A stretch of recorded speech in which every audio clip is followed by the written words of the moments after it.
키워드로 살펴보는 법률 용어 풀이, 법용이 시간으로 문을 열어보겠습니다. 오늘 저희가 알아볼 용어는요, 보상과 배상입니다.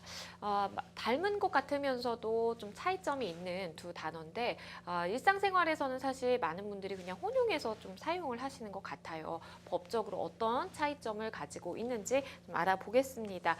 변호사님, 어떤 차이점이 있을까요? 네, 많이들 뉴스라든지 뭐 기사라든지 이런 지면에 좀 많이 들어보셨을 듯한 용어인데요. 예를 들면 보상이라고 하면 뭐 손실 보상, 그렇죠. 국가 보상 이렇게 좀 들어보셨을 거고, 배상이라고 하면 손해배상, 국가 배상 이런 내용을 좀 들어보셨을 거예요.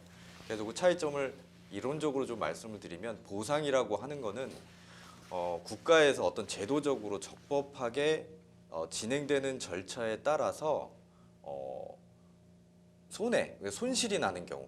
그러니까 예를 네. 들면 토지 수용이라든지 일정한 지역에 국가에서 국가 계획에 따라서 수용을 하는데, 그렇게 되면은 거기에 해당되는 지역에 있는 소유자들, 땅의 부동산의 소유자들의 경우에는 국가라든지 국가가 지정하는 제3자한테 소유권을 넘겨야 되는데, 그렇게 되면 내가 억지로 내 사유 재산권이 제한되잖아요. 그렇죠. 그거는 법에서 정해진 절차에 따라서 적법하게 행해지는 거기 때문에, 국가에 따른 그 법에 따른 어떤 보상의 조건에 따라서 보상을 받으실 수 있어요. 이런 내용을 손실보상, 보상이라고 하고요. 네. 배상이라고 하는 거는 이런 어떤 법적인 어떤 적법한 절차가 아니라 사인 간의 잘못된 행위, 불법 행위로 인해서 내가 손해를 입은 경우, 또 공무원이 어떤 공무 수행을 하는 과정에서 고의 또는 과실로 제3자, 국민한테 피해를 입힌 경우, 네. 이 경우에 손해배상, 국가배상이라고 합니다. 네, 변호사님께서 보상과 배상의 용어의 차이점에 대해서 설명을 해주셨는데요. 합법적으로 뭔가 행위가 일어나서 그거에 대한 반작용으로서 일어난다고 봐야 되겠죠. 보상인지 아니면 어떤 불법 행위가 있었기 때문에 그거에 대한 손해배상인지 이 차이점을 좀 기억을 하시면 도움이 되실 것 같습니다.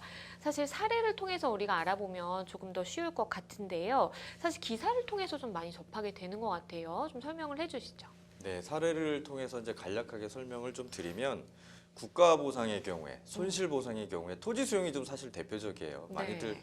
접하셨을 텐데, 뭐 민간이 개발을 하게 되면 민간 제3자의 업체와 서로 협상을 해서 가격을 정하고 넘기기도 하지만, 국가가 뭐 시행하는 경우도 있잖아요. 그런 네네. 경우에는 법에 따라서 적법한 절차의 토지 수행 절차가 이루어지는데, 그 경우에 뭐 어떤 매매 조건이라든지 이런 부분들은 해당되는 법 조항에 따라서 절차가 이루어집니다. 이런 경우에는 내가 사실 매매하게 되면 내가 이거를 국가한테 소유권을 넘김으로 인해서 받는 피해를 보상금으로 내가 받는 거죠. 그거를 그렇죠. 국가 보상, 손실 보상이라고 생각하시면 되고요. 네.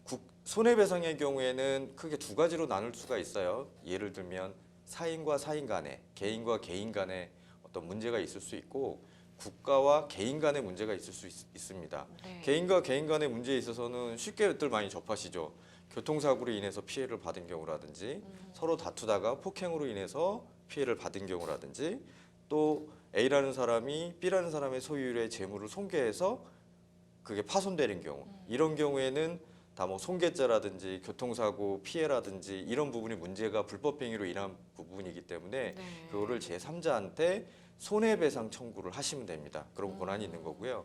국가의 경우에는 국가배상법이 좀 따로 있습니다. 사실 거기서 국가가, 공무원이, 지방자치단체 공무원이든지 국가 공무원이 공무를 집행하는, 법에 정해진 자기 공무를 집행하는 과정에서 고의 또는 과실로 제3자, 다른 사람한테 피해를 입히는 경우, 이 경우에는 손실보상이랑 좀 다르죠. 왜냐하면 직무를 수행하는 거는 비슷하고 하지만, 개인적으로 과실을 해서 또 다른 피해를 입히는 경우입니다. 그렇죠. 손실보상의 경우에는 그 피해를 입은 대상 자체가 적법한 절차에 따라서 그거를 수용하거나 하는 대상인데, 이 직무 수행은 그 사람의 피해, 그 사람을 상대로 해서 행해지는 게 아니기 때문에 좀 차이점이 있죠. 그럴 경우에는 국가에다가 국가배상법에 따른 국가 배상을 청구하실 수 있습니다. 사실 보상이든 배상이든 간에 이제 손해를 입은 당사자가 이제 뭔가 청구하는 행위가 반드시 있어야 되는데 이게 사실 쉽지는 않은 절차라고 생각이 되거든요. 우리가 그 절차에서 뭔가 중요하게 생각해야 되는 점이나 꼭 알아둬야 되는 점들이 있다면 어떤 게 있을까요? 예를 들면 손실 보상은 법적인 절차에 따라서 이루어지는 거기 때문에 나중에 가장 중요한 거는 내가 받은 피해를 어느 정도 손실을 내가 충분하게 보상을 받을 수 있을 것인가의 문제거든요. 네. 그렇기 때문에 나중에 그런 절차가 이루어지는 경우 주변 사례라든지 이런 것들을 좀 리서치를 하셔가지고 내가 내 보상을 받기 위해서는 내 근거 자료라든지 여러 주변의 시사라든지 이런 부분들에 대한 자료를 좀 제출해야 되는 과정이 있거든요. 네. 그런 거를 꼼꼼하게 좀 챙기실 필요가 있고요. 손해배상의 경우에는 이거는 이제 청구하는 사람이 입증하셔야 됩니다. 그렇기 때문에 사실관계 확정이 되게 중요하거든요. 특히 이제 국가배상의 경우에는 예를 들면 2008년도에 여주가스 폭발 사고가 있었는데 그 경우에는 소방점검 7분 만에 이제 폭발이 났어요. 네. 그러면 소방 점검을 했는데 그 뒤로 폭발이 났다. 그러면 이 부분에 대한 사실관계를 제대로 꼼꼼하게 확정을 해서 국가에 대해서 또는 지방자치단체 손해배상 청구를 하는데 중요한 사실을 주장하고 입증할 수 있는 거거든요. 그렇게 네, 되면 네. 내가 손해배상을 받을 수 있는 거기 때문에 사실관계를 확정하고 그거에 대한 증빙 자료를 얼만큼 제출하느냐가 가장 중요합니다. 네. 혹시나 관련된 절차 앞두고 계신 분들 같은 경우에는 방금 변호사님께서 말씀해 주신 사항들 잘 참고를 하셔서 대응을 하시면 좋겠다라는 생각이 듭니다. 지금까지 법률 용어 풀이 법용이 함께 해봤습니다.